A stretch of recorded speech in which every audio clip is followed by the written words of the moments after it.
غزوہ تبوک کے اندر ہوا یہ کہ سارے عرب کے اندر غزوہ حنین ہو چکا ہے، بدر ہو چکا ہے، خندق ہو چکا ہے، احزاب ہو چکا ہے، یہ تمام غزوات ہو گئے۔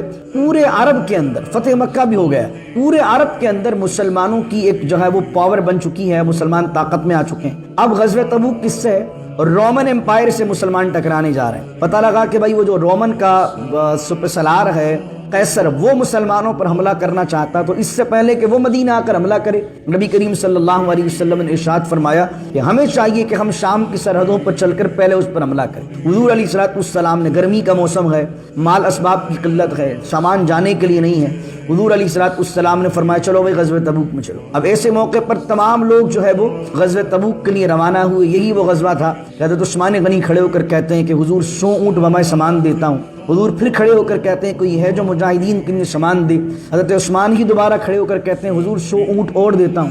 پھر تیسری مرتبہ کھڑے ہو کر کہتے ہیں 100 اونٹ اور دیتا ہوں، اور پھر 300 اونٹ حضور کو صلی اللہ علیہ وسلم حضور کو دیے، لکھوا کر گئے۔ وہ جب لے کر آئے تو 900 اونٹ میں سامان لے کر آئے۔ نبی کریم علیہ السلام اتنے راضی ہوئے کہ حضرت عثمان کو گلے سے لگایا اور ماتھے کو چوم کر کہا عثمان اب تو جو کچھ بھی کر اللہ تجھ سے راضی۔ اللہ اکبر۔ تو یہ غزوہ تبوک کا موقع تھا۔ 30,000 کے قریب مومن جو ہے وہ غزوہ تبوک گئے، اور 80 کے قریب منافقین بہانے پیش کرنے لگے کہ یہ مسئلہ ہے، وہ بیمار ہے، نہیں جا سکتے، میں نہیں کر سکتا، تو یہ عذر پیش کرنے لگے منافقین۔ اس سے پہلے سورہ توبہ کے نازل ہونے سے پہلے منافقین اگر کوئی معاملہ کرتے تھے تو اللہ اپنے حبیب کو کہتا تھا حضور درگزر کریں، اگنور کریں۔ لیکن یہ سورہ توبہ ہے وہ صورت ہے کہ اس میں اللہ نے منافقوں کا پردہ فاش کیا، اور اللہ نے فرمایا کہ یہ جو بہانے بناتے ہیں اللہ جانتا ہے۔ وَلَا تُصَلِّ عَلَىٰ أَحَدٍ مِّنْهُمْ مَاتَ مِن لِّسَانِي يفقهوا قولی اللہم صلی علی سیدنا و مولانا محمد معدن الجود والکرم وآلہ وصحبہ وبارک وسلم۔ اللہ کا فضل ہے، اس کا شکر ہے، اس کا احسان ہے کہ 270 دن پہلے یعنی 270 ڈیز پہلے جس درس قرآن کا روزانہ بعد نماز فجر ہم نے آغاز کیا تھا، اس درس میں بحمدللہ 270 دن گزرنے کے بعد ہمارے 10 سپارے بحمدللہ تعالی مکمل ہو چکے ہیں، اور کل الحمدللہ ہم نے سورہ توبہ کو ختم کیا تھا، اور قرآن کریم کی سورہ توبہ 9ویں سورت ہے، اور آج بحمدللہ تعالی ہم 11ویں سپارے کے سیکنڈ کوارٹر سے سورہ یونس کا آغاز کرنے لگے ہیں۔ ایک دفعہ ریویو کر لیجیے تمام چیزوں کا پچھلی، تاکہ آپ کو ترتیب زمانی اس کی سمجھ میں آ جائے، یہ کس طریقے سے ربط آپس میں بنتا ہے، یہ سمجھ میں آ جائے کہ اگر آپ گروپس میں کیٹیگرائز کریں ان صورتوں کو تو یہ تیسرا گروپ ہے صورتوں کا، جو کہ 15 صورتوں پہ مشتمل ہے۔ ابتدا کے اندر سورہ مائدہ تک جو گروپ چلتا ہے وہ مدنیہ صورتوں کا ہے۔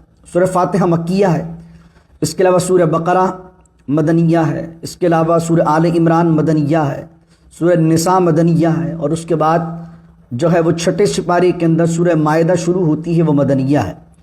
جو صورتیں نبی کریم صلی اللہ علیہ وسلم پر ہجرت کے بعد نازل ہوئیں مدینۃ المنورہ میں، وہ مدنی کہلاتی ہیں، اور جو صورتیں ہجرت سے پہلے مکے کے قیام کے دوران نازل ہوئیں وہ مکی کہلاتی ہیں۔ جب آپ ان دونوں صورتوں کو پڑھتے ہیں تو آپ کو ان کے موضوعات کا بھی اندازہ ہو جاتا ہے کہ مکے کے اندر چونکہ حضور صلی اللہ علیہ وسلم کے سامنے مشرکین تھے، اور جن کا آخرت پر ایمان نہیں تھا، جو رسالت کو نہیں جانتے تھے، جو مرنے کے بعد اٹھنے کو نہیں جانتے تھے، جو خدا کی توحید کو نہیں جانتے تھے، اس کی عظمت و شان کو نہیں جانتے تھے، تو مکی صورتوں میں آپ دیکھیں گے کہ زیادہ تر خطاب اس بات پر ہوتا ہے کہ شرک کی مذمت کیا ہے، توحید کیا چیز ہے، کائنات کو بنانے والا کون ہے، آخرت میں کیا ہوگا، مرنے کے بعد کیسے اٹھایا جائے گا، رسالت کیا چیز ہے، رسول کا بھیجا جانا کیوں ضروری ہوتا ہے، رسول کا کام امت میں کیا ہوتا ہے، رسول اللہ کس کو بناتا ہے، انسانوں میں سے کیوں بناتا ہے، یہ تمام مضمون آپ کو ملیں گے مکی صورتوں میں۔ مدنی صورتوں کی طرف آ جائیے۔ مدینۃ المنورہ میں حضور علیہ السلام مائیگریٹ کر کے آ گئے، تو بنو قریظہ ہیں، بنو نذیر ہیں، جو کہ پہلے سے جو ہے وہ یہودی ہیں۔ تو یہودی چونکہ کچھ نہ کچھ ڈیوائن ریلیجن ہے، خدا کی ذات پر ایک زاویے تک ان کا بھی ایمان ہے، حضرت عزیر کو خدا کا بیٹا مان رہے ہیں، توریت میں تبدیلی کر دی ہے، لیکن کچھ نہ کچھ کانسیپٹ آخرت کا ہے، کچھ نہ کچھ کانسیپٹ مرنے کے بعد اٹھائے جانے کا ہے، خدا کی توحید کو بھی جانتے ہیں، اس کی عظمت و شان سے بھی کچھ نہ کچھ واقف ہیں۔ تو وہاں پر کیا ہے، وہاں پر بالکل بیسک سے توحید نہیں سکھائی جاتی مدنی صورتوں میں. مدنی صورتوں میں زیادہ تر یہ بات ملتی ہے کہ توریت میں کیا پیغام تھا، تم نے کیا بدلا، انجیل میں کیا پیغام تھا رب کا، تم نے کیا بدلا، پچھلے انبیاء جو آئے انہوں نے کیا تبلیغ کی اور ان کی قوموں نے کیا کیا. تو وہ جو قومیں جو اپنے آپ کے لیے دعویٰ کرتی تھیں کہ ہم موسیٰ کی قوم ہیں، جناب عیسیٰ کی قوم ہیں، ہم ابراہیم علیہ السلام کے ماننے والے ہیں، تو مدنی صورتوں میں بار بار اللہ یہ کہتا ہے کہ ان نبیوں کی دعوت کیا تھی. یہ نبی جو آیا ہے آخری نبی بن کر، اس کی دعوت بھی ان کی دعوت سے چینج نہیں ہے. جناب آدم سے لے کر حضور علیہ السلام تک دعوت سب انبیاء کی ایک ہی رہی ہے. اور اگر تم اس نبی کی دعوت کو نہیں مانو گے تو ایک دفعہ پچھلی قوموں پر نظر کرو، جن نبیوں کے تم نام لیتے ہو ان نبیوں کو اگر کسی قوم نے جھٹلایا تو اللہ کا عذاب ان پر کیسے آیا. تو یہ صورتیں آپ کو اس بات کی تنبیہ کرواتی ہیں، یہ باتیں مدنی یا صورتوں میں ملتی ہیں. پھر جتنی احکامات سے چیزیں تعلق رکھتی ہیں کہ یہ حلال ہے، یہ حرام ہے، طلاق کیسے دیں گے، رضاعت کا مسئلہ، جائیداد کیسے تقسیم ہوگی، شراب کی حرمت، یہ جتنے بھی مسائل ہیں یہ آپ کو زیادہ تر ملتے ہیں مدنی صورت میں. اس کا ریزن کیا ہے کہ دین جو ہے وہ بتدریج پھیلا ہے. لوگوں کو پہلے توحید سمجھائی گئی، پھر رسالت سمجھائی گئی. جب توحید اور رسالت کا کانسیپٹ ان کے سمجھ میں آ گیا پھر شریعت سمجھائی گئی کہ بھائی یہ حلال ہے، یہ کرنا ہے، یہ نہیں کرنا ہے، یہ لمٹس ہیں، یہ لاز ہیں. اس لیے آپ دیکھتے ہیں مکے کے اندر اتنے زیادہ احکامات نہیں آئے. مدینۃ المنورہ میں کیونکہ دین اپنی کمال پر پہنچ رہا تھا، تکمیل کی طرف جا رہا تھا، اپنی کمپلیشن کی طرف جا رہا تھا، تو مدنی صورتوں میں آپ کو یہ سارے احکامات ملتے ہیں. اس طریقے سے سورہ فاتحہ کی جو حیثیت ہے وہ ایسی ہے کہ سورہ فاتحہ اس پورے 30 پاروں کا جو ہے وہ مختصر ایک تعارف ہے کہ قرآن کی دعوت کیا ہے. سورہ بقرہ کو دیکھتے ہیں تو سورہ بقرہ میں ابتدا میں منافقین کا ذکر ہے کہ منافقین حضور علیہ الصلوۃ والسلام کی بارگاہ میں آ کر کیا کرتے تھے، اور قرآن نے پھر ان کے دل میں جو نفاق تھا اس کو کہا فی قلوبہم مرض، ان کے دل میں جو ہے بیماری ہے. پھر اس کے بعد جناب موسیٰ علیہ السلام کا طویل قصہ سورہ بقرہ کے اندر ہے. اس کے بعد بیت المقدس جو قبلہ بنا اس کا ذکر ہے. اس کے بعد آپ دیکھتے ہیں روزوں کا بیان ہے.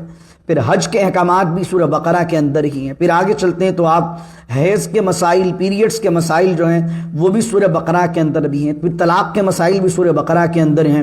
پھر اس کے علاوہ آپ دیکھتے ہیں کہ رضاعت کے مسائل، دودھ کب تک پلایا جائے گا، طلاق کیا ہوگی، عدت کیا ہوگی، وہ تمام مسائل قرآن کے اندر ہیں سورہ بقرہ میں. اور تیسرے پارے کے اندر آپ دیکھتے ہیں کہ اللہ رب العزت آیت الکرسی کے بعد پھر اپنی بارگاہ میں انفاق کرنے کی چیزوں کو بیان کرتا ہے کہ اس کی راہ میں مال خرچ کرنے کی کیا فضیلت ہے. وہ سورہ بقرہ کے سیکنڈ لاسٹ رکوع میں کس طریقے سے بزنس کرنا چاہیے، کس طرح تجارت کرنی چاہیے. دو لوگ جب آپس میں کوئی بزنس ڈیل بنائیں تو اللہ تنبیہ کرتا ہے کہ اس کو لکھ لیا جائے. دو لوگ اگر آپ کسی کو پیسے دے رہے ہیں، اس کو بزنس پارٹنرشپ کر رہے ہیں، تو قرآن کے اندر سورہ بقرہ کا سیکنڈ لاسٹ رکوع کہتا ہے کہ جب کسی کو لین دین کا معاملہ کرو تو لازمی اسے لکھ لو.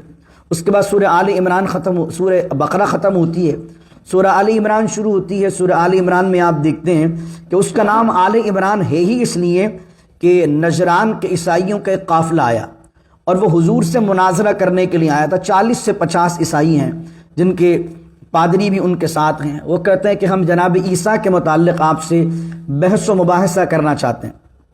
تو اللہ رب العزت ان سے مناظرہ کرنے سے پہلے اپنے حبیب پر یہ آیات نازل فرماتا ہے.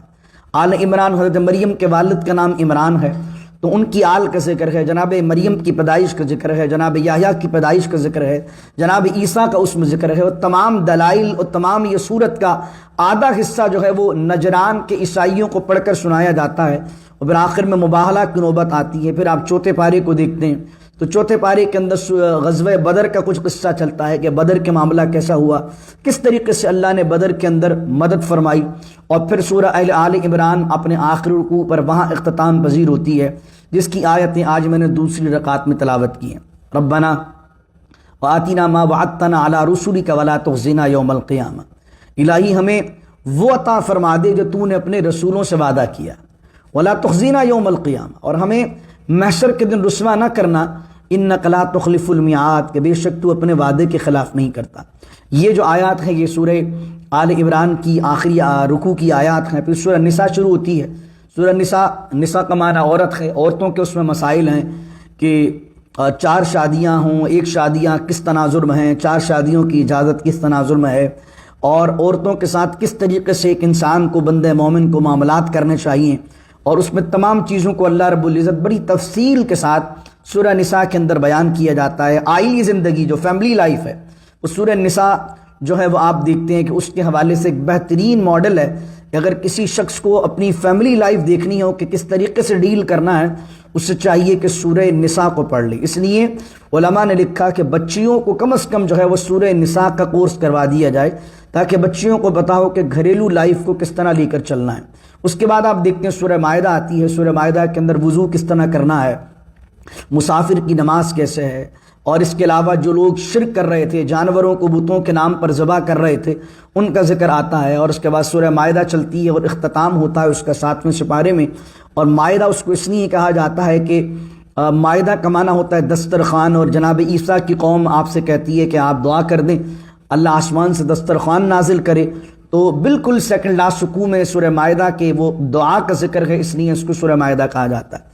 یہ 4 صورتیں مدنیہ ہیں سورہ مائدہ پر۔ یہ پہلا گروپ جن کے اندر آپس کے اندر کافی چیزیں جو ہے وہ ایک دوسرے کے موضوع کو سپورٹ کر رہی ہوتی ہیں، یہ پہلا گروپ صورتوں کا مکمل ہو جاتا ہے۔ اور اس کے بعد اب شروع ہوتی ہے سورہ انعام 7ویں سپارے سے۔ سورہ انعام کے اندر کیا، انعام کہتے ہیں جانوروں کو چھپائے گا۔ اس کو انعام کہنے کی وجہ کیا تھی؟ وجہ یہ تھی کہ مشرکین نے کیا کیا تھا، وہ ہر سال کے آغاز میں کچھ جانوروں کو لیتے اور جانوروں کو رکھتے، کہتے یہ ہمارے بت حبل کے نام کا، یہ عزا کے نام کا، وہ بتوں کے نام پر رکھتے، اور سال کے آخر میں میلہ آتا تو بتوں کے سامنے بتوں کے نام پر ان کو ذبح کر دیتے۔ اس وجہ اس طرح اپنے انہوں نے نظریات بنائے ہوئے تھے کہ یہ جانور جب حرام ہو جاتا ہے، کسی کا کان کٹ جائے، کسی نے 9 بچے دے دی، الگ الگ عجیب قریب منطق بنائی ہوئی تھی۔ تو انعام کا نام رکھنے کی وجہ یہ ہے کہ ان جانوروں کا بھی اس کے اندر ذکر ہے۔ اس کے علاوہ سورہ انعام میں آپ دیکھتے ہیں تو ابراہیم علیہ السلام کا قصہ بہت طوالت کے ساتھ ہے کہ نمرود کے دربار میں آپ گئے تو کیا ہوا، آپ نے کس طریقے سے دلائل دیے، آپ نے اپنے چچا آزر کو کس طرح دین کی دعوت پیش کی۔ پھر انبیاء علیہ السلام کے جو نام ہیں، کئی انبیاء 13 سے 14 انبیاء کے تسلسل کے ساتھ ایک ہی رکوع میں نام آتے ہیں۔ اور پھر 8واں پارہ شروع ہوتا ہے، 8ویں سپارے کے اندر پھر وہ جانوروں کی جو تفصیل میں نے دی ہے وہ بیان ہوتی ہے۔ اور یہ مکیہ صورت ہے کیونکہ یہ سارا معاملہ، یہ ساری چیزیں بتوں کے نام پر جانور ذبح کیے جا رہے تھے مکے میں، تو سورہ انعام مکیہ ہے۔ اس کے بعد اگلی سورت شروع ہوتی ہے 8ویں سپارے میں، وہ ہے سورہ اعراف۔ اعراف اس مقام کو کہتے ہیں کہ جنت اور دوزخ کے بیچ میں ایک مقام ہے جس کا نام ہے اعراف۔ اب الگ الگ معاملات ہیں کہ جب تک میدان محشر سجا رہے گا تو انبیاء علیہ السلام کو اس مقام پر بٹھایا جائے گا۔ ایک قول یہ کہ اعراف اس جگہ کو کہتے ہیں کہ جس کی نیکیاں اور بدیاں، نیکیاں اور گناہ برابر برابر ہوں گے، 50% گناہ ہیں، 50% نیکیاں۔ اب نہ وہ جنت میں جا پا رہا ہے نہ دوزخ میں جا پا رہا ہے، تو اس کے لیے بیچ میں ایک مقام ہے جس کا نام ہے اعراف، وہاں اس کو رکھا جائے گا۔ سورہ اعراف میں آپ دیکھتے ہیں یہ بھی مکیہ صورت ہے۔ اس کے اندر آغاز میں آپ دیکھیں گے تو آغاز میں اللہ نے حضرت آدم علیہ السلام کے اور حضرت آدم علیہ السلام اور اما حوا اور ساتھ ساتھ ابلیس کے واقعے کو بیان کیا کہ جب ابلیس اور شیطان اللہ کی بارگاہ سے مردود ہوا تو کس طریقے سے وہ کہنے لگا کہ ثم لآتینہم من بین ایدیہم ومن خلفہم وعن ایمانہم وعن شمائلہم، کہ اے مالک مجھے اتنی مہلت دے دے کہ میں قیامت تک انہیں بہکا سکوں۔ اللہ نے اس کو مہلت دی، اس نے کہا میں ان کو آگے سے، ان کو پیچھے سے، ان کو دائیں سے، ان کو بائیں سے بہکاؤں گا۔ یہ پورا ذکر ملتا ہے۔ پھر مسجد کے آداب اسی صورت کے اندر ملتے ہیں۔ پھر اس کے بعد جب آپ لاسٹ کوارٹر 8ویں سپارے کا پڑھتے ہیں تو اس میں پھر ایک ایک کر کے انبیاء علیہ السلام، جناب نوح کا قصہ، جناب ہود علیہ السلام کا قصہ، جناب صالح علیہ السلام کا قصہ ملتا ہے کہ ان کی قوم نے ان کو کس طرح جھٹلایا، انہوں نے کیا دعوت پیش کی۔ یہ بھی مکیہ صورت ہے اعراف بھی۔ یہ بتانا مقصود تھا کہ مکے کے لوگ جب کاروباری ٹریول کرتے تھے تو ٹریولنگ کے اندر ان مقامات سے بھی وہ گزرتے تھے جہاں یہ قومیں آباد تھی۔ تو اللہ نے ان اہل مکہ کو یہ بتانا چاہا کہ جن علاقوں سے تم گزرتے ہو یہاں تم سے بھی طاقتور، تم سے مال میں زیادہ، عقل میں زیادہ، تدبیر میں زیادہ قومیں یہاں آباد تھیں، لیکن وہ علاقے نیست و نابود کر دیے گئے اس وجہ سے کہ کہ انہوں نے اللہ کے نبیوں کو جھٹلایا، تو اب ہمارا آخری پیغمبر خدا کی آخری حجت بن کر تمہارے پاس آ گیا ہے، تو اس کو مانو گے تو فلاح پاؤ گے، نہیں مانو گے، تعلیمات پر عمل نہیں کرو گے، تو تمہارا بھی انجام وہی ہونا ہے جو ان انبیاء کی قوموں کا ہوا جنہوں قوموں نے اپنے نبیوں کی بات کو نہیں مانا۔ تو یہ 9واں سپارہ شروع ہوتا ہے، اور یہ تمام چیزیں آپ دیکھتے ہیں کہ انبیاء کے قصے کی بیان چلتی ہیں، اور پھر 9ویں سپارے میں طویل واقعہ ملتا ہے جناب موسیٰ علیہ السلام کا، کہ کس طریقے سے آپ کو توریت ملی، کس طرح آپ 40 دن کے لیے طور پر گئے، اور پھر 9ویں سپارے کے 3 کوارٹر تک یہ سلسلہ جاری رہتا ہے، اور اس کے بعد 9ویں سپارے کے لاسٹ کوارٹر میں شروع ہوتی ہے سورہ انفال۔ تو سورہ انعام، سورہ اعراف مکیہ، اور اس سے پہلے 4 سورتیں مدنیہ، پھر آپ دیکھتے ہیں کہ 9ویں سپارے میں سورہ انفال شروع ہوتی ہے، اور انفال اس مال کو کہتے ہیں جب آدمی جہاد کرتا ہے مومن، اور جو چیز جہاد کے بعد مال غنیمت کے طور پر ملتی ہے تو اس مال غنیمت کو انفال بھی کہتے ہیں۔ تو سورت کا آغاز ہی یہیں سے ہوتا ہے کہ پہلی جنگ ہوئی غزوہ بدر، مال غنیمت آیا، اب کوئی کہہ رہا میں نے 3 مارے تھے تو میرے 3 کا حصہ ملے مجھے، کوئی بندہ کہہ رہا تھا بھائی تم نے تو 1 بندہ نہیں مارا، تم تو پیچھے کھڑے ہوئے تو تمہیں کچھ بھی نہیں ملے گا، تو وہ کہنے لگے بھائی ہم تو پیچھے سامان کی حفاظت کر رہے تھے، تو ابھی آپس کے اندر اختلاف ہو گیا، تو یہیں سے سورت شروع، یسألونک عن الانفال، اے حبیب یہ آپ سے انفال کے بارے میں سوال کرتے ہیں، یہ تقسیم کیسے ہوگا؟ قل الانفال للہ والرسول، ابھی تو چھوڑ دو اس کو، تقسیم تو 10ویں پارے کی پہلی آیت میں ہے، یہ سمجھ لو قل الانفال للہ والرسول، جو انفال ہے یہ اللہ کا ہے، اللہ کے رسول کا ہے، تاکہ ذہنوں سے یہ بات نکل جائے کہ یہ میرا ہے، یہ میں نے 4 مارے تو 4 والا لوں گا، میں نے 5 مارے تو 5 والا لوں گا۔ پھر اس کی تقسیم، مال غنیمت تقسیم کیسے ہوگا؟ وہ 10ویں سپارے کے پہلے رکوع کی پہلی آیت، وَاعْلَمُوا أَنَّمَا غَنِمْتُم مِّن شَيْءٍ فَأَنَّ لِلَّهِ خُمُسَهُ وَلِلرَّسُولِ وَلِذِي الْقُرْبَىٰ وَالْيَتَامَىٰ وَالْمَسَاكِينِ وَابْنِ السَّبِيلِ، جو پہلی آیت ہے اس میں پورا بتایا کہ مال غنیمت کے 5 حصے کیے جائیں گے، 4 حصے بٹیں گے وہ مجاہدین میں، اور ایک حصہ جو بچے گا، 5واں حصہ جو ہے فَأَنَّ لِلَّهِ خُمُسَهُ، وہ کس کے لیے ہوگا؟ اللہ کے لیے، اللہ کے رسول کے لیے، حضور کے خاندان کے لیے، یتیموں کے لیے، مسکینوں کے لیے، مسافروں کے لیے، اس کی تمام ترتیب کو بیان کیا گیا۔ اور اس کے بعد پھر اسی سورہ انفال کے 10ویں سپارے کے پہلے کوارٹر کے اندر یہ تکمیل ہو جاتی ہے۔ پھر اس میں بیان کیا گیا، کچھ لوگ کہہ رہے تھے بدر ہم نے جیتی، ہم نے بندے مارے، تو اللہ رب العزت نے اس میں فرمایا کہ اللہ نے تمہاری مدد کی ہے، تم تو بے سر و سامانی کے عالم میں تھے، 313 تھے، اللہ ہی تھا کہ جس نے تمہاری مدد فرمائی ہے، اور کم لوگوں کے باوجود، کم سامان ہونے کے باوجود تمہیں کافروں کے عظیم لشکر پر میرے رب نے تمہیں فتح و یاب کیا ہے۔ اس کے بعد سورہ توبہ شروع ہوتی ہے جس کو کل ہم نے اختتام کیا ہے۔ سورہ توبہ کو آپ دیکھتے ہیں تو سورہ توبہ کے اندر منافقین اور مشرکین، سورہ توبہ کو جو نازل ہونے کا زمانہ ہے وہ ہے 9ویں ہجری، اور سورہ توبہ کے اندر آغاز میں براءۃ من اللہ ورسولہ الی الذین عاہدتم من المشرکین، اب جن سے ایگریمنٹ تھے، معاہدے تھے، کچھ لوگ معاہدوں پر عمل کر رہے تھے، کچھ لوگ معاہدوں پر عمل نہیں کر رہے تھے، کچھ لوگ معاہدہ کر کے مسلمانوں کے ساتھ جو ہے وہ ان کے پیٹھ میں چھرا گھونپ رہے تھے۔ تو اللہ نے اس صورت کے آغاز میں، کیونکہ یہ صورت جو ہے اور یہ اس لحاظ سے بڑی ڈیفیکلٹ صورت ہے کہ جو مستشرقین ہیں، جو انگریز ہیں، جو اسلام پر اعتراض کرنے والے ہیں، وہ سورہ توبہ کی آیات کو لے کر ہی اعتراض کرتے ہیں۔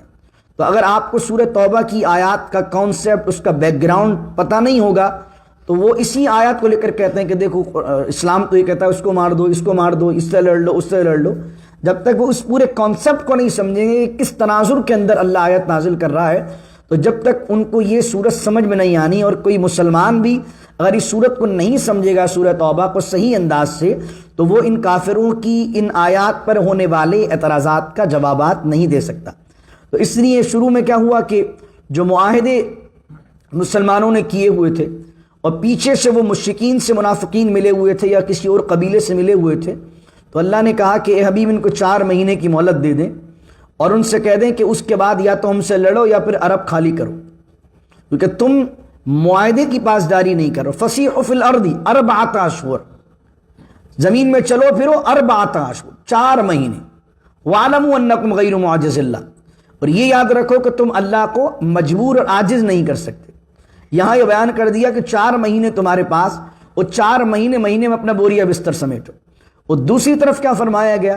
دوسری طرف یہ اس پر فرمایا گیا کہ وہ لوگ جو تمہارے معاہدوں کے اندر، جن سے تمہارا ایگریمنٹ ہے، کوئی کنٹریکٹ ہے، اور وہ معاہدوں کی خلاف ورزی نہیں کر رہے ہیں، تو اگر تمہارا سال کا معاہدہ ہے تو ان کو 4 مہینے نہیں، تم نے زبان دے دی ہے تو مسلمان زبان سے پیچھے نہیں ہٹتا، سال کا معاہدہ تو سال پورا کرو، 2 سال کا معاہدہ تو 2 سال پورے کرو، لیکن اب رینیو نہیں ہوگا معاہدہ۔ اس کے بعد مشرکین کو یہ ناز تھا کہ جناب ہم تو کعبے کی تعمیر کرتے ہیں، مسجد حرام کو بناتے ہیں، ہم تو یہ کرتے ہیں، جس طرح آج بھی سعودیوں کو اس بات پر ہی ناز ہے نا، زمانے بھر کا وہ الٹے کام کریں، لیکن چونکہ مکۃ المکرمہ میں خانہ کعبہ کو تعمیر کر کے مسجد حرام کو بنا کے وہ سمجھتے ہیں کہ سب سے بڑے مومن وہ ہیں، تو قرآن کریم نے اسی بات کی طرف اشارہ کیا کہ اجعلتم سقایۃ الحاج و عمارت المسجد الحرام، کہ یہ حاجیوں کو پانی پلا کر اور مسجد حرام کو تعمیر کر کے یہ سمجھتے ہیں کہ کمن آمن باللہ والیوم الآخر، کہ یہ ان مومنوں کے برابر ہو جائیں گے جو ایمان لائے اللہ پر اور آخرت کے دن پر، وجاہد فی سبیل اللہ، اور اللہ کی راہ میں انہوں نے جہاد کیا، لا یستوون عند اللہ، اللہ کے نزدیک یہ مسجد حرام کو تعمیر کرنے والے اور جہاد فی سبیل اللہ کرنے والے برابر نہیں ہیں۔ پھر اللہ رب العزت نے یہاں پر فرمایا کہ تمہارے جو لا تتخذوا آباءکم و ابناءکم و اخوانکم، کہ اللہ کو چھوڑ کر اگر کوئی تمہارا بھائی، تمہارا باپ، تمہاری فیملی کا آدمی، تمہارا جو کوئی مال ہے وہ اللہ اس کے رسول کی رضا میں آڑ نہ آئے، اور اگر وہ آڑ آ رہا ہے تو پھر سمجھ لو واللہ لا یہدی القوم الفاسقین، اللہ تعالیٰ قوم فاسقین کو جو ہے وہ ہدایت نہیں دیتا۔ پھر اس کے بعد غزوہ حنین کا ذکر بھی اسی صورت میں ہے۔ غزوہ حنین 8 ہجری میں ہوا، فتح مکہ کے بعد ہوا، اس کی ڈیٹیل میں آلریڈی دے چکا ہوں۔ اور پھر اسی سال کہہ دیا گیا کہ اس سال کے بعد حرم کے اندر کوئی مشرک داخل نہ ہو۔ تو یا ایھا الذین آمنوا انما المشرکون نجس، یہ بھی سورہ توبہ کے اندر، اے ایمان والوں مشرکین ناپاک ہیں، فلا یقربوا المسجد الحرام بعد عامہم ھذا، اس سال کے بعد یہ جو ہے مسجد حرام کے قریب بھی نہ ہیں۔ تو 8ویں ہجری میں جو حج ہوا وہ حضرت سیدنا ابو بکر صدیق رضی اللہ تعالیٰ عنہ سب کو لے کر گئے، اور 9ویں ہجری میں جب مشرکین کا پر پابندی لگی حج پر آنے کی تو نبی کریم صلی اللہ علیہ وسلم پھر جو ہے وہ آپ حج کرنے کے لیے تشریف لے کر گئے۔ اس کے بعد آپ دیکھتے ہیں سورہ توبہ کے اندر جب 10ویں سپارے کا آدھا نصف ہو جاتا ہے تو پھر غزوہ تبوک کا ذکر ہوتا ہے، اور وہ غزوہ تبوک کا ذکر 11ویں سپارے کے آخر تک چلتا ہے، جو کل ہم نے ختم کیا۔ غزوہ تبوک کے اندر 80 کے قریب لوگ تھے، اور غزوہ تبوک وہ موقع تھا کہ عرب کے اندر غزوہ تبوک وہ غزوہ ہے کہ نبی کریم علیہ الصلوۃ والسلام کی زندگی کا سب سے آخری غزوہ ہے، اس کا ذکر سورہ توبہ کے اندر ہے۔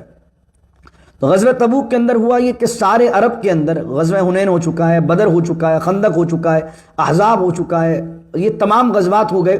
پورے عرب کے اندر فتح مکہ بھی ہو گیا، پورے عرب کے اندر مسلمانوں کی ایک جو ہے وہ پاور بن چکی ہے، مسلمان طاقت میں آ چکے ہیں۔ اب غزوہ تبوک کس سے ہے؟ اور رومن امپائر سے مسلمان ٹکرانے جا رہے ہیں۔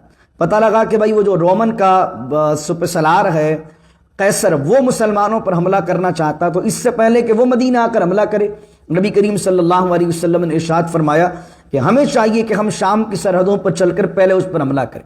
حضور علیہ الصلوۃ والسلام نے، گرمی کا موسم ہے، مال اسباب کی قلت ہے، سامان جانے کے لیے نہیں ہے، حضور علیہ الصلوۃ والسلام نے فرمایا چلو بھائی غزوہ تبوک میں چلو۔ اب ایسے موقع پر تمام لوگ جو ہے وہ غزوہ تبوک کے لیے روانہ ہوئے۔ یہی وہ غزوہ تھا کہ حضرت عثمان غنی کھڑے ہو کر کہتے ہیں کہ حضور 100 اونٹ میں سامان دیتا ہوں۔ حضور پھر کھڑے ہو کر کہتے ہیں کوئی ہے جو مجاہدین کے لیے سامان دے۔ حضرت عثمان ہی دوبارہ کھڑے ہو کر کہتے ہیں حضور 100 اونٹ اور دیتا ہوں۔ پھر تیسری مرتبہ کھڑے ہو کر کہتے ہیں 100 اونٹ اور دیتا ہوں، اور پھر 300 اونٹ حضور کو صلی اللہ علیہ وسلم حضور کو دیے، لکھوا کر گئے۔ وہ جب لے کر آئے تو 900 اونٹ میں سامان لے کر آئے۔ نبی کریم علیہ السلام اتنے راضی ہوئے کہ حضرت عثمان کو گلے سے لگایا اور ماتھے کو چوم کر کہا عثمان اب تو جو کچھ بھی کر اللہ تجھ سے راضی۔ اللہ اکبر۔ تو یہ غزوہ تبوک کا موقع تھا۔ 30,000 کے قریب مومن جو ہے وہ غزوہ تبوک گئے، اور 80 کے قریب منافقین بہانے پیش کرنے لگے کہ یہ مسئلہ ہے، وہ بیمار ہے، نہیں جا سکتے، میں نہیں کر سکتا۔ تو یہ عذر پیش کرنے لگے منافقین۔ اس سے پہلے سورہ توبہ کے نازل ہونے سے پہلے منافقین اگر کوئی معاملہ کرتے تھے تو اللہ اپنے حبیب کو کہتا تھا حضور درگزر کریں، اگنور کریں۔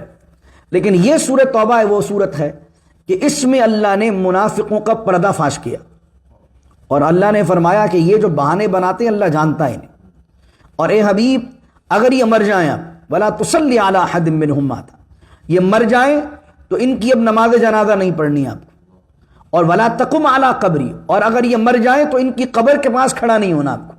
اب منافقین کے بارے میں بتا دیا گیا کہ اب منافقین میں سے کوئی مرے گا اور رسول اللہ جنازہ نہیں پڑھائیں گے تو اس کا مقصد ہے مرنے والا منافق۔ اب ان کا واضح طور پر پیغام دے دیا گیا. پھر اسی میں فرما دیا گیا اے حبیب یہ آپ کے منکر ہیں، اگر آپ ان کے لیے حضور کی بارگاہ میں آ کر کہتے کہ حضور ہمارے لیے دعا کر دیں، ویسے حضور کی مخالفت ہے پیچھے، اور آگے حضور صلی اللہ علیہ وسلم کے استغفار کے لیے آتے تو قرآن نے کہا ان تستغفر لهم 70 مرۃ، یہ میرے پیارے یہ آپ کے گستاخ و منکر ہیں، اگر آپ 70 مرتبہ بھی ان کے لیے استغفار کریں تو فلن یغفر اللہ لهم، اللہ انہیں نہیں بخشے گا. پھر 11واں سپارہ شروع ہوتا ہے، اور 11ویں سپارے کے اندر مسجد درار کا ذکر ہے جو منافقین نے بنائی تھی، جس کے بارے میں کہا والذین اتخذوا مسجدا درارا وکفرا وتفریقا بین المؤمنین وارصادا لمن حارب اللہ ورسولہ من قبل، اور وہ لوگ ہیں جو مسجد درار بناتے ہیں کفر کے لیے، وتفریقا بین المؤمنین، وہ مسلمانوں میں جدائی ڈالنے کے لیے مسجد بناتے ہیں. میں نے اس کے ضمن میں آپ کو کہا تھا کہ مسجدوں کی بنیاد جو رکھنی چاہیے وہ مسلمانوں کو ملانے کے لیے رکھنی چاہیے، اس لیے مسجدیں بناؤ اسلام کے نام پہ بناؤ، مسجدیں بناؤ مسلمانوں کے لیے بناؤ، اتحاد کے لیے بناؤ. اب مسجد ہر بندہ اپنی 1.5 انچ کی مسجد بنائے گا مسلمانوں کو ڈیوائیڈ کرنے کے لیے، تو قرآن تو یہی تو کہہ رہا تھا مسجد درار کیا ہوتی ہے، وَتَفْرِيقًا بَيْنَ الْمُؤْمِنِينَ، کہ وہ جو مومنوں کو تفریق کرنے کے لیے جو مسجد بنائی وہ منافقین نے بنائی. تو کہا لمسجد اسس علی التقوی من اول یوم احق ان تقوم فیہ رجال یحبون ان یتطہروا. منافقین آئے اور کہنے لگے حضور آپ چل کر 2 رکعت پڑھ لیں مسجد زرار میں. تو اللہ نے کہا اے حبیب لا تقم فیہ ابدا، اس مسجد میں کھڑے بھی نہیں ہونا، بلکہ آپ اس مسجد میں کھڑے ہوں جس کی پہلے دن سے بنیاد تقوی پر رکھی گئی ہے. اللہ ہو، یہ اس کا پورا ذکر اس میں ملتا ہے. اور پھر اس کے بعد آپ دیکھتے ہیں کہ سورہ توبہ کی آخر میں 80 تو منافق تھے جن کے بارے میں کہہ دیا گیا کہ ان کی کسی بات کو نہیں سننا ہے، اور اب یہ اللہ کی بارگاہ سے مردود ہو چکے ہیں. لیکن 10 مومن بھی تھے کہ جو کسی سستی کی وجہ سے نہیں جا سکے تھے. 7 مومن تھے جس کے اندر ابو لبابہ بھی تھے رضی اللہ عنہ. ان کی توبہ کا ذکر ہے کہ وہ گئے نہیں، اور جب حضور واپس غزوہ تبوک سے آئے تو انہیں ندامت ہوئی. تو ان 7 لوگوں نے اپنے آپ کو مسجد نبوی میں پلر سے باندھ لیا، اور حضرت ابو لبابہ نے بھی اپنے ایک پلر سے اپنے آپ کو باندھ لیا اور کہا جب تک حضور معاف نہیں کریں گے ہم اپنے آپ کو کھولیں گے نہیں. تو آج بھی ریاض الجنہ میں ایک پلر ہے جس کا نام ہے اسطوانۃ التوبہ، اور اسطوانہ لبابہ وہ کہلاتا ہے. یہ وہی پلر ہے کہ جس سے حضرت ابو لبابہ نے اپنے آپ کو باندھا تھا، اور اللہ نے پھر ان کی توبہ کے لیے آیات کو نازل فرمایا تھا.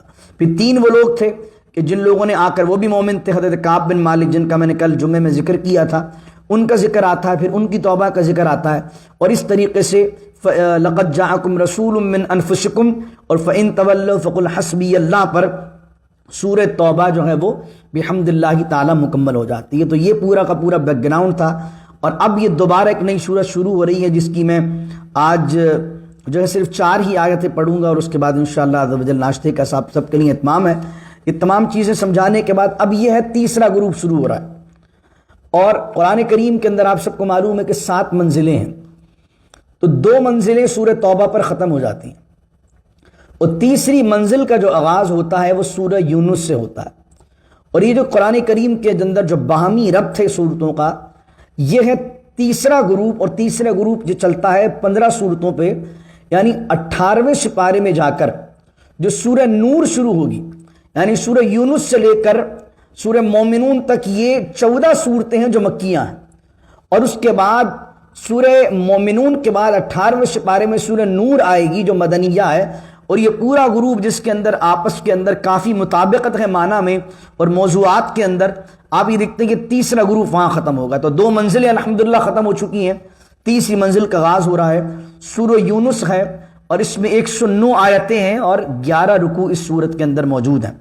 اور اس کے اندر حضرت یونس کا ذکر ہے اس کے آخر کے اندر، اور اس میں وہ بھی تسبیح ہے جو حضرت یونس نے پڑھی تھی، لا الہ الا انت سبحانک انی کنت من الظالمین. یہ جو آیت، یہ تسبیح ہے، یہ سورہ یونس کے اندر ہی موجود ہے.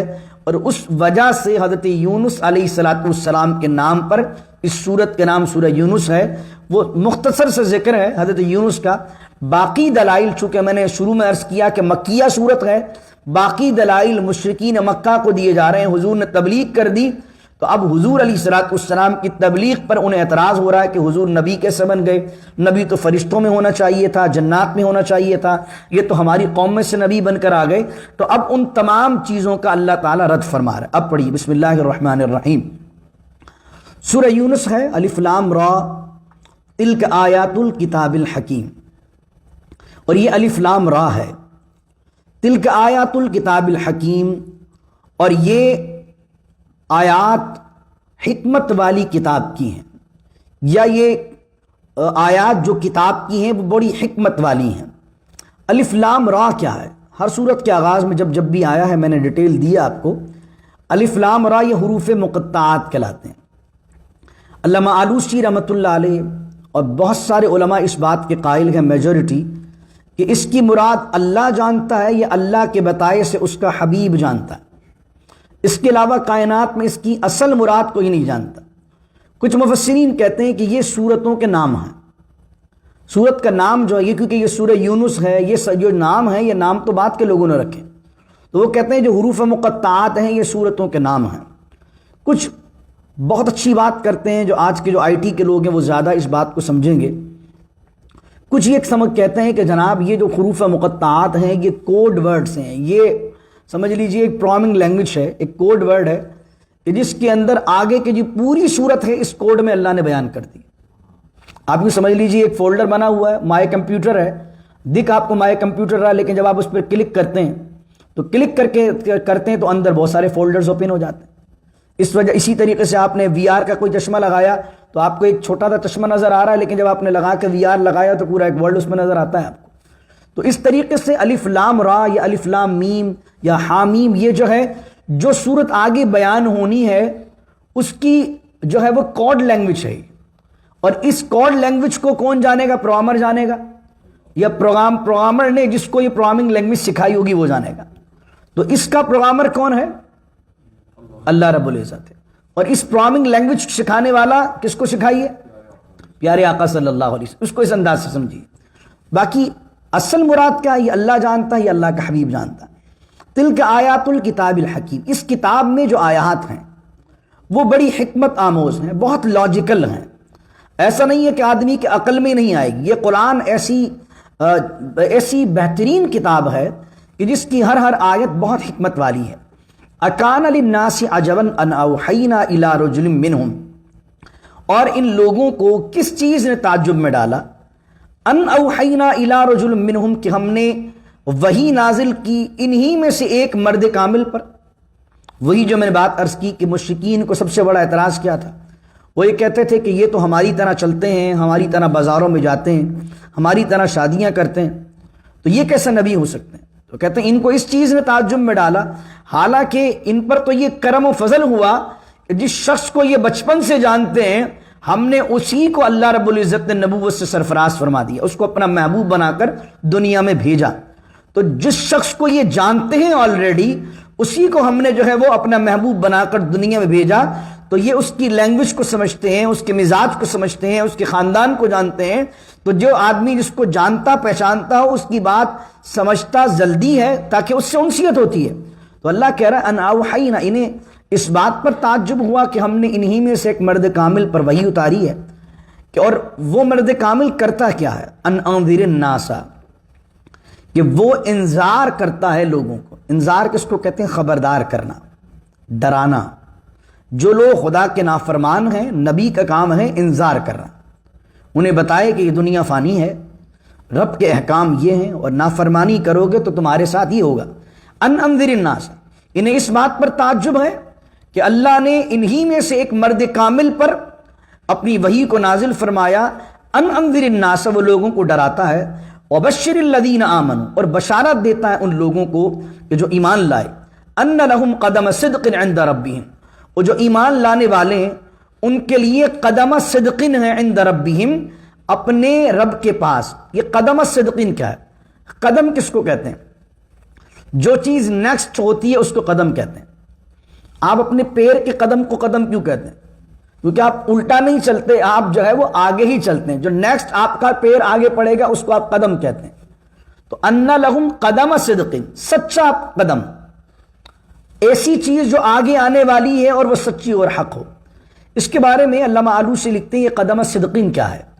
کہتے ہیں قدم صدقین سے مراد ہوا محمد الرسول اللہ صلی اللہ علیہ وسلم، کہ جو لوگ ایمان والے ہیں ان کو قیامت کے دن، کیونکہ نیکسٹ لیول ہے اس دنیا کے بعد جو نیکسٹ لیول آئے گا آخرت کا، فرما اس ایمان والے کو اللہ رب العزت قیامت کے دن حضور کی شفاعت سے بہرمند فرمائے گا، اس لیے فرمایا جو ایمان والوں کو بشارت دے دیجئے ان کے لیے جنت ہے اور محبوب کی شفاعت کو ہم نے رکھا۔ قال الکافرون ان ھذا لساحر مبین، اور یہ کافر کہتے ہیں کہ ان ھذا لساحر مبین، کہ بے شک یہ تو کھلا جادوگر ہے۔ نبی کریم صلی اللہ علیہ وسلم اس مکے میں رہے، کسی کے پاس پڑھنے نہیں گئے، ماں کائنات میں لوگوں میں کسی سے آپ نے نہیں پڑھا، لیکن پھر بھی حضور کی گفتار، حضور کا کردار، حضور کی نالج، حضور کی گفتگو کا انداز، حضور جب وحی بیان کرتے تھے تو جب وہ حضور کے انداز کو دیکھتے گفتگو کے اور قرآن کے مزاج کو دیکھتے تو کہتے قال الکافرون ھذا ان ھذا لساحر مبین، یہ تو کھلا جادوگر ہے۔ پھر اللہ رب العزت بیان فرماتا ہے کہ یہ نبی انذار کس چیز کا کرتے ہیں اور یہ دعوت توحید کی کیا دیتے ہیں؟ ان ربکم اللہ الذی، اب یہ توحید بیان ہو رہی ہے، ان ربکم اللہ الذی خلق السماوات والارض فی 6 ایام، یہ بہت اہم آیت ہے۔ ثم استوى علی العرش یدبر الامر، اور بے شک تمہارا رب وہ اللہ ہے جس نے آسمانوں کو اور زمین کو پیدا کیا ہے 6 دنوں میں۔ آپ دیکھیں قرآن کریم میں جب سما آتا ہے تو اس کا پلورل تو آتا ہے، لیکن کبھی بھی آپ دیکھیں گے کہ جو ارض ہے، جو زمین ہے، اس کا پلورل نہیں آتا ہے۔ حالانکہ احادیث دیکھتے ہیں تو احادیث کے اندر ہمیں یہ بات ملتی ہے کہ زمینیں بھی ساتھ ہیں اور آسمان بھی ساتھ ہیں، لیکن قرآن نے زمین کے لیے جب بھی استعمال کیا تو سنگولر استعمال کیا۔ آپ کبھی یہ نہیں کہ دیکھیں گے کہ ان ربکم اللہ الذی خلق السماوات، یہ پلورل استعمال ہوا، لیکن جب زمین کے لیے آیا تو والارض۔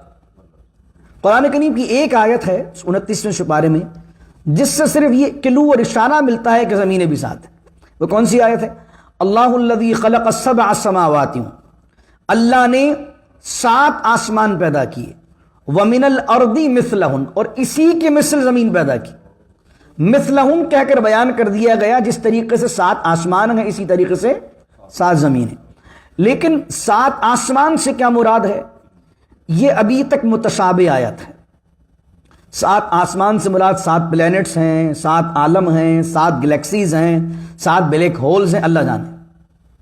ابھی تک تحقیق چل رہی ہے، ہو سکتا ہے کہ آگے چل کر کوئی سائنس اس طرح کی تحقیق کر لے اسپیس میں تو پتہ چل جائے کہ یہ 7 آسمان کیا ہے، 7 عالم مراد ہیں۔ اب تو بلیک ہولز کا معاملہ ہے، وارم ہولز کے معاملات بھی چل رہے ہیں، اگر آپ ان چیزوں سے واقف ہیں تو 7 آسمان کے اللہ جانے۔ تو ان ربکم اللہ الذی خلق السماوات، اللہ نے، وہ تمہارا رب اللہ ہے جس نے زمینوں کو پیدا کیا اور آسمانوں کو پیدا کیا۔ کتنے دن میں پیدا کیا؟ فی 6 ایام، 6 دن میں پیدا کیا۔ اب 6 دن کیا ہے اس کے بارے میں بھی اللہ جانے یا اللہ کا حبیب جانے۔ کچھ لوگ کہتے ہیں کہ 6 دن سے مراد وہی دن ہے جو میرے اور آپ کے دن ہے، 24 گھنٹے کا، اور اکثر مفسرین کہتے ہیں کہ اس سے مراد ایام کا ترجمہ کیجئے 6 پیریڈز، 6 ادوار ہیں، 6 دور ہیں، 6 مرحلے ہیں جس میں اللہ نے زمین و آسمان کو پیدا کیا ہے، کیونکہ اللہ کے نزدیک جو دن بڑا ہے قرآن کریم کے اندر ہے وَإِنَّ يَوْمًا عِنْدَ رَبِّكَ كَأَلْفِ سَنَةٍ مِّمَّا تَعُدُّونَ، خدا کے نزدیک تو ایک دن 1000 برس کا بھی ہے۔ اور قرآن کریم نے قیامت کے دن کے لیے کہا کَانَ مِقْدَارُهُ 50,000 سنہ، 50,000 سال کا بھی ہے۔ اللہ جانے کہ اس دن سے کون سے دن مراد ہے۔ اور دوسری چیز فرمائی کہ اللہ رب العزت نے زمین اور آسمان کو 6 دنوں میں پیدا فرمایا، ثم استوى علی العرش، پھر وہ عرش پر متمکن ہوا، اس نے استوا فرمایا۔ یہ آیت بھی بڑی نازک آیت ہے۔ استوا کا معنی آپ کو صرف استوا ہی کرنا ہے۔ اہل سنت کے نزدیک اس کا معنی استوا ہی ہوگا، کیونکہ آپ یہ جان ہی نہیں سکتے کہ اللہ اپنے عرش پر کس طریقے سے۔ اگر آپ یہ کہتے ہیں اللہ اپنے عرش پر بیٹھا ہوا ہے تو بیٹھتا وہ ہے جو کھڑا ہو سکتا ہے۔ آپ کی ٹانگیں فولڈ ہوں گی تو آپ کہیں گے یہ بیٹھا ہوا ہے، اور آپ ٹانگیں فولڈ سے انفولڈ کر کے اسٹریٹ ہو جاتے ہیں تو مطلب ہوتا ہے کھڑا ہوا ہے۔ تو بیٹھنا اور کھڑا ہونا اس شخص کے ساتھ ہوتا ہے جس کا جسم ہوتا ہے۔ اور آپ کہیں گے اللہ بیٹھا ہوا ہے عرش پر، تو اس کا مقصد کیا ہے؟ آپ اللہ کا جسم مان رہے ہیں، اور اللہ کا جسم ماننا کفر ہے۔ اللہ اپنے عرش پر ہے جیسا اس کی شان قلائق ہے۔ عرش کیا ہے اس کی بھی بہت ڈیپلی کتابیں تک اس پہ لکھی گئی ہیں کہ عرش کیا ہے، اللہ اپنے عرش پر کس طریقے سے۔ کچھ لوگ کہتے ہیں عرش سے مراد یہ کہ اللہ بہت بلند ہے، کیونکہ عرش کا ایک معنی بلندی ہے، کچھ کہتے ہیں کہ نہیں عرش ایک جسم ہے اور اللہ اس عرش پر ہے. تو اب اللہ ہی جانے، کیونکہ اگر عرش مانیں گے تو کچھ نہ کچھ عرش کا سائز ماننا پڑے گا، اور جتنا بڑا عرش کا سائز اتنا بڑا اللہ کا سائز. تو اس وجہ سے اس آیت کا معنی کیا ہوگا؟ اللہ اپنے عرش پر مستوی ہے جیسا اس کے شان کا لائق ہے. بیٹھا ہوا ہے، کھڑا ہوا ہے. اگر آپ بیٹھا ہوا کہہ دیں تو اگر معاذ اللہ ایک مفسر نے لکھا کہ اگر اس عرش کے نیچے، وہ عرش اللہ کے نیچے سے ہٹا دیں تو معاذ اللہ کا گر جائے گا، استغفر اللہ العظیم. تو کیا پتہ لگا اس کا معنی اللہ ہی جانے کیا ہے. ثم استوى علی العرش، سورہ آل عمران میں وہ جو آیت آئی ہے قرآن میں، اللہ نے کہا هو الذی انزل علیک الکتاب منہ آیات محکمات ہن ام الکتاب واخر متشابہات. قرآن کے اندر دو قسم کی آیت ہیں. ایک آیت کہلاتی ہے محکمات، جو سورہ آل عمران میں اللہ نے کہا. محکمات وہ ہوتی ہیں جس کا معنی مکمل کلیئر ہوتا ہے، کوئی تدبیر کی اور تعویل کی گنجائش نہیں ہوتی. کچھ چیزیں ایسی ہوتی ہیں جن کے معنی ہوتے ہیں متشابہات. اب متشابہات، یہ عرش کا معنی یہ بھی متشابہ ہے، 6 دن یہ بھی متشابہ ہے، کہ اس کا معنی تعویل کریں گے یہ مطلب ہو سکتا ہے، یہ مطلب ہو سکتا ہے، لیکن یہ اللہ کے راز ہیں جنہیں اللہ ہی جانتا ہے. تو ثم استوى علی العرش، اللہ اپنے عرش پر قائم ہے. یدبر الامر، اور وہ کاموں کو تدبیر کرتا ہے. یہ 3 چیزیں شاہ ولی اللہ محدث دہلوی نے ایک کتاب لکھی ہے جس کا نام ہے حجت اللہ البالغہ. حجت اللہ البالغہ کے اندر شاہ ولی اللہ نے فرمایا اللہ کے کام کرنے کے 3 انداز ہیں. ایک اللہ تعالیٰ یہ ہے کہ کسی چیز کو عدم سے وجود میں لاتا ہے، یعنی کوئی پری ایگزسٹنس اس کی چیز کا ہوتا ہی نہیں ہے، اور اللہ تعالیٰ اس کو پیدا کرتا ہے. اس کو کہتے ہیں ابداع. اور ایک چیز یہ ہے کہ اللہ تعالیٰ پھر ایک چیز سے دوسری چیز بناتا ہے، اس کو کہتے ہیں تخلیق. اور پھر اللہ رب العزت جب کسی چیز کو، ایک چیز کو دوسری چیز سے بناتا ہے، پھر جب چیز بن جاتی ہے تو چھوڑ کے بیٹھ نہیں جاتا معاذ اللہ، بلکہ اب اس کو یوٹیلائز کرنے کا، اس کو کام کرنے کا، اس کو پروسیس میں لانے کا، اس کی ایگزیکیوشن کا ذمہ بھی اللہ کے ذمہ. تو اللہ نے کہا پہلے تخلیق کیا، پہلے ابداع فرمایا، پھر تخلیق کیا. پھر اللہ تعالیٰ ہر چیز کو حکم دیتا ہے کہ وہ اس طرح چلے، اس طرح چلے، اس طرح چلے. یہ 3 چیزیں. پھر ایک بہت خوبصورت بات جو ڈیپ کی بات ہے، سمجھنے کی بات ہے، آپ تمام لوگ پڑھے لکھے لوگ ہیں. حجت اللہ البالغہ میں انہوں نے لکھا کہ 2 چیزیں ہیں، ایک ہے عالم خلق اور ایک ہے عالم امر. کہتے ہیں جو عالم خلق ہے اس میں ٹائم ڈیوریشن، اس میں ٹائمنگ کا معاملہ ہے. جو عالم امر کی چیز ہے اس میں ٹائم کچھ بھی نہیں ہوتا. کہا جو چیزیں خلق سے تعلق رکھتی ہے، بچہ پیدا ہوتا ہے، اللہ چاہے تو کن کہے بچہ پیدا ہو جائے، لیکن 9 مہینے کا پروسیس رکھا. بیج کے ذریعے سے ایک فصل کو اگاتا، یہ خلق کا پروسیس ہے، ایک چیز سے دوسری چیز پیدا ہو رہی ہے، تو اس میں ٹائم لگے گا. لیکن جو چیزیں اللہ کے امر سے تعلق رکھتی ہیں، جیسے وحی ہے، وہ بھی اللہ کا امر ہے. فرشتے ہیں، اللہ کا امر ہے. اس طرح روح ہے، یہ بھی اللہ کا امر ہے. وَيَسْأَلُونَكَ عَنِ الرُّوحِ قُلِ الرُّوحُ مِنْ أَمْرِ رَبِّي وَمَا أُوتِيتُم مِّنَ الْعِلْمِ إِلَّا قَلِيلًا. ہمارا جو جسم ہے یہ خلق ہے، مٹی سے بنے ایک پروسیس ہوا، اس کے بعد دوسرے پروسیس میں ہم خلق ہیں تو ٹائم چاہیے. لیکن جو روح ہے، جو سول ہے ہماری، وہ خلق سے نہیں ہے، وہ امر سے ہے. اللہ نے کہا من امر ربی کن فیکون، ہو گیا. تو اب روح کے لیے اگر روح ٹریول کرے گی تو آپ دیکھتے ہیں اس کے لیے ٹائم نہیں چاہیے آپ کو. فرشتہ ہے، جبرائیل آسمان پر ہے، اللہ نے حکم دیا 7ویں آسمان پر بھی ہوں تو لمحے کے اندر نبیوں کے پاس پہنچ رہے ہیں. وہ کیوں؟ کیونکہ وہ عالم خلق سے نہیں ہے، عالم امر سے. وہی جو ہے یہ بھی اللہ کا امر ہے. تو عالم خلق کے اندر آپ دیکھتے ہیں ٹائمنگ کا معاملہ ہے، اور عالم امر کے اندر آپ دیکھتے ہیں کہ اس میں ٹائمنگ کا معاملہ نہیں ہے. تو یہ چیزیں قرآن کے راز ہیں جو ان آیاتوں کے تحت مفسرین نے لکھے ہیں. میں اگلی آیت پڑھتا ہوں، ختم کرتا ہوں اپنے درس کا، کہ اللہ رب العزت نے زمین و آسمان کو 6 دنوں میں پیدا فرمایا. ثم استوى علی العرش، پھر اپنے عرش پر متمکن ہوا، مستوی ہوا. اس کے ساتھ ایک جملہ لگایا کریں، جیسا اس کی شان کے لائق ہے. جیسا اس کی شان کے لائق ہے اللہ ایسا اپنے عرش پر مستوی ہوا. یدبر الامر، اور وہ اپنے کاموں کی تدبیر کرتا ہے. ما من شفیع الا من بعد اذن، کوئی اس کی بارگاہ میں سفارشی نہیں ہے الا من بعد اذن، سوائے اس کے کہ وہ اس کسی کو اجازت دے دے. یہ ایک طرف شفاعت کا انکار بھی ہے، دوسری طرف شفاعت کا اقرار بھی ہے. مشرکین سمجھتے تھے یہ جو بت ہیں یہ ان کی سفارش کریں گے، تو اللہ کہہ رہا ہے کہ یہ تو اللہ کے دشمن ہے، ان کو تو اللہ اجازت دے گا ہی نہیں۔ لیکن اللہ نے یہ نہیں کہا ما من شفیع، کوئی شفاعت کروا ہی نہیں سکتا، بلکہ کہا ما من شفیع الا من بعد اذنہ، کوئی شفیع نہیں ہے، کوئی سفارش نہیں ہوگا اللہ کی بارگاہ میں الا من بعد اذنہ، سوائے اس اللہ کی اجازت کے۔ اللہ اجازت کن کو دے گا؟ اپنے نبیوں کو دے گا، اپنے پیاروں کو دے گا، ولیوں کو دے گا، علماء کو دے گا، صالحین کو دے گا، کہ وہ جو ہے وہ شفاعت قیامت کے دن کروا سکتے ہیں۔ ذالکم اللہ ربکم فاعبدوا، یہ تمہارے رب کی طرف سے وعدہ ہے، فاعبدوا تو پھر اس کی عبادت کرو، افلا تذکرون، اور تم کیوں غور نہیں کرتے ہو، کیوں تدبر نہیں کرتے ہو، کیوں قرآن میں فکر نہیں کرتے ہو؟ الیہ مرجعکم جمیعا، اور تم سب کو اسی کی طرف لوٹنا ہے، وعد اللہ حقا، اور اللہ کا وعدہ سچا ہے، انہ یبدأ الخلق، اور بے شک اس نے خلق کو پیدا کیا، ثم یعیدہ، اسی طریقے سے دوبارہ لوٹائے گا۔ یعنی مشرکین کہتے تھے کہ مرنے کے بعد کیسے اٹھ سکتے ہیں، یہ جسم تو مٹی ہو جائے گا، قیامت کیا ہے، آخرت کیا ہے، وہ اس پہ بلیو ہی نہیں رکھتے تھے۔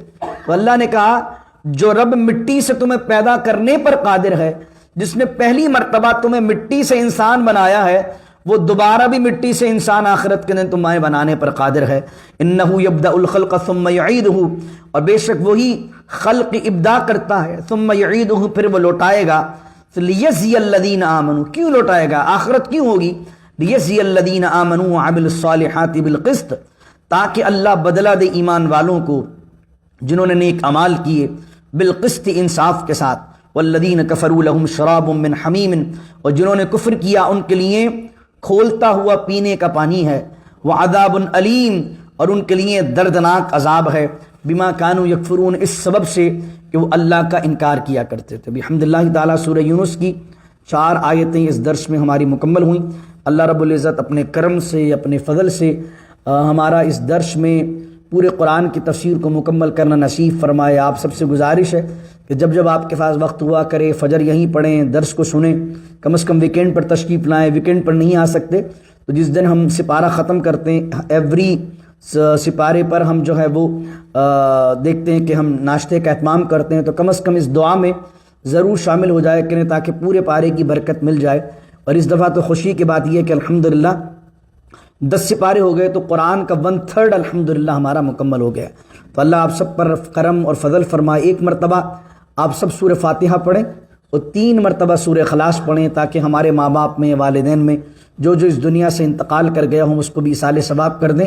سب ایک مرتبہ سورہ فاتحہ پڑھیں، 3 مرتبہ سورہ اخلاص پڑھیں، اول آخر درود پاک پڑھیں، پھر ہم دعا کرتے ہیں، پھر انشاءاللہ عز و جل اشراق چاش پڑھیے گا، باقی ناشتہ کیجیے گا انشاءاللہ عز و جل۔ ہاں دعا کے بعد دیتے ہیں انشاءاللہ۔ جو بچے آئے ہیں انشاءاللہ عز و جل ان کے لیے ہمارے انتظامیہ نے، ہمارے احباب نے گفٹس کا بھی اہتمام کیا ہوا ہے، تو انشاءاللہ وہ لے کر جائیے۔ بسم اللہ الرحمن الرحیم، الحمد للہ رب العالمین الرحمن الرحیم مالک یوم الدین، ایاک نعبد و ایاک نستعین، اهدنا الصراط المستقیم صراط الذین انعمت علیہم غیر المغضوب علیہم ولا الضالین آمین۔ بسم اللہ الرحمن الرحیم، قل هو اللہ احد اللہ الصمد لم یلد ولم یولد ولم یکن له کفوا احد۔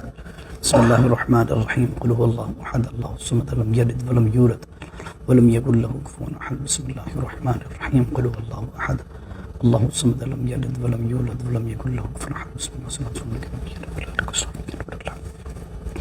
بسم اللہ الرحمن الرحیم، الحمد للہ رب العالمین والصلاة والسلام علی اشرف الانبیاء والمرسلین۔ ربنا آتنا فی الدنیا حسنہ وفی الآخرة حسنة وقنا عذاب النار۔ ربنا اتمم لنا نورنا واغفر لنا انك على كل شيء قدير۔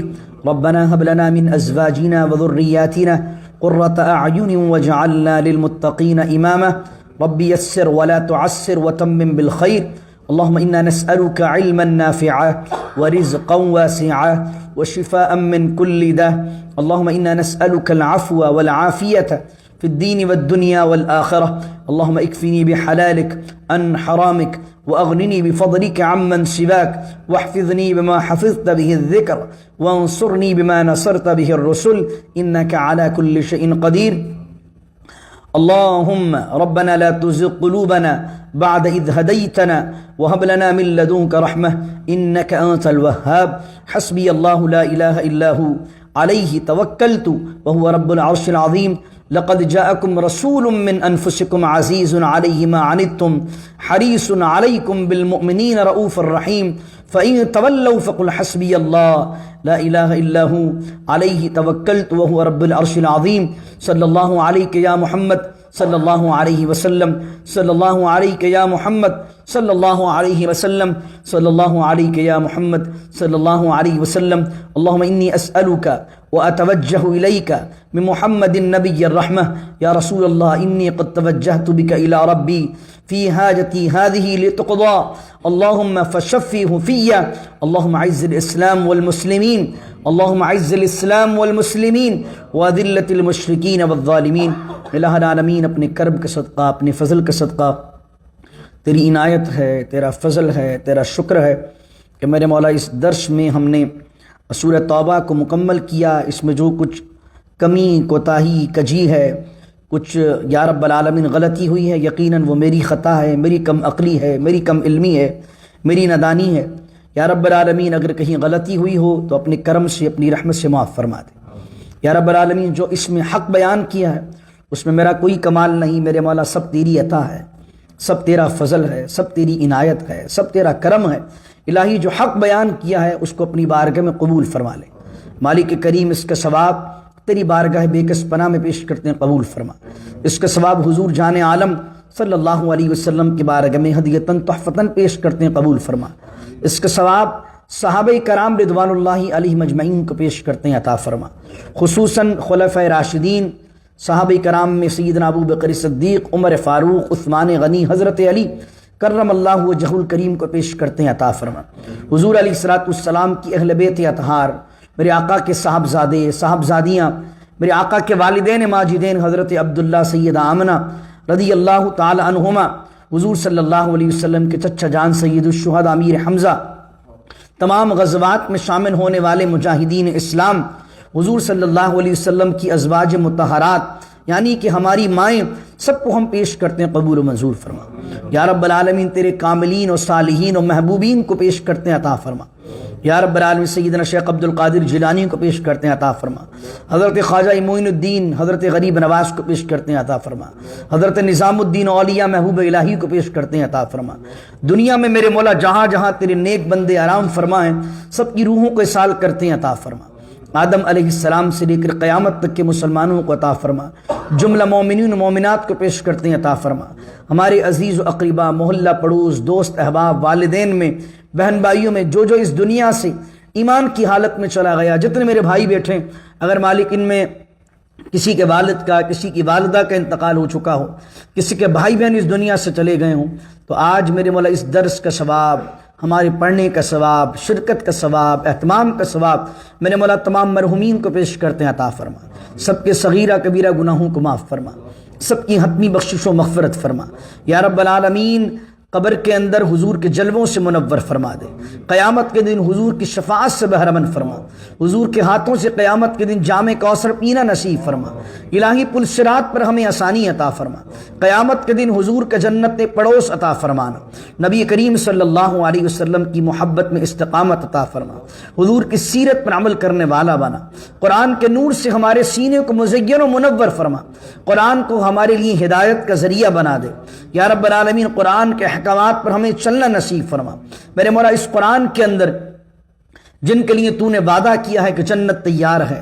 مالک جن کا تو نے اس قرآن کی آیتوں میں ذکر کیا کہ جن سے تو راضی ہے جو تیرے محبوب ہیں جن سے تو راضی ہے جن کو تو دنیا آخرت کی کامیابی عطا فرماتا ہے جن صحابہ کا قرآن میں ذکر ہوا جن کامل مومنین کا ذکر ہوا الہی ان لوگوں میں ہمیں شامل فرما لے میرے مولا قرآن کریم میں جن نافرمانوں کا ذکر ہوا جن منافقین کا ذکر ہوا جن کے لیے تو نے کہا کہ ان کے لیے جہنم کا دردناک عذاب تیار کیا ہوا میرے مولا ان لوگوں سے ان لوگوں کی صحبتوں سے ان لوگوں کی عادتوں سے میرے مولا ہم سب کو اپنی پناہ ایمان عطا فرما الہی ہم سے راضی ہو جا ہماری بخشش و مغفرت فرما ہمارے رزق میں روزگار میں خوب برکتیں عطا فرما جتنے بھائی بیٹھے ہیں پریشان حال ہیں کسی کے امیگریشن کا مسئلہ ہے کسی کی بچیوں کے رشتوں کا مسئلہ ہے میرے مولا کسی کی میاں بیوی کے آپس میں جھگڑوں کا معاملات ہیں سب کے حالوں سے سب کی مشکلات سے سب کی مصیبتوں سے تو واقف ہے الہی قرآن کی عظمت کا واسطہ قرآن کے لفظ لفظ کا صدقہ، ان صورتوں کا صدقہ، تیرے منہ سے یہ الفاظ، تیرے حبیب کے منہ سے یہ الفاظ نکلے، اس پیاری وحی کا واسطہ جو جبرائیل لے کر حضور کے پاس آئے، وحی الہی کا صدقہ، قرآن کے لفظوں کا واسطہ، جو میرا بھائی جس مشکل میں بیٹھا ہے، جس پریشانی میں بیٹھا ہے، سب کی پریشانیوں کو دور کر دے، سب کی مشکلات کو دور کر دے۔ یا رب العالمین، کچھ لوگوں نے دعاؤں کے لیے کہا ہے، اللہ ان کے مرحومین کی مغفرت فرما۔ یا رب العالمین، ہمارے ایک نیبر علی رضا کا انتقال ہوا، مالک اس کی مغفرت فرما دے۔ یا رب العالمین، حرم کے راستے کھل چکے ہیں بحمداللہ، فضل ہوا، الہی جلد از جلد ہم سب کو حرم مدینہ کی، حرم مکہ کی حاضری عطا فرما دے۔ رمضان کے اسی سال عمرے عطا کر دے، اس سال حاجیوں کی بننے والی فہرست میں ہم سب کا نام بما اہل خانہ شامل فرما لے۔ الہی، ہم اپنی اوقات کے مطابق مانگتے ہیں، تو اپنی شان کے مطابق عطا فرما۔ مالک، جن کے والدین حیات ہیں ان کو درازی عمر بالخیر عطا فرما، میری والدہ کو صحت کاملہ عطا فرما، دین کا کام کرنے میں اخلاص عطا فرما۔ جن لوگوں نے آج کے اس ناشتے وغیرہ کا اہتمام کیا، ان کے رزق میں روزگار برکت عطا فرما۔ جو آئے ہیں، جو مقصد لے کر آئے ہیں، جس دعا کے اندر اس وقت جس کے دل میں جو حالات ہیں، جو دعا جس کے دل میں، جو تمنا، جو مقصد جس کے دل میں چل رہا ہے، الہی تو شافی الامراض ہے، قاضی الحاجات ہے، سب کی حاجات کو پورا فرما دے۔ ان اللہ ملائکتہ یصلون علی النبی یا ایھا الذین آمنوا صلوا علیہ وسلموا تسلیما۔ اللهم صل علی سیدنا و مولانا محمد معدن الجود والکرم وآلہ وصحبہ وبارک وسلم۔ سبحان ربک رب العزة عما یصفون والسلام علی المرسلین والحمد للہ رب العالمین۔ لا الہ الا اللہ محمد رسول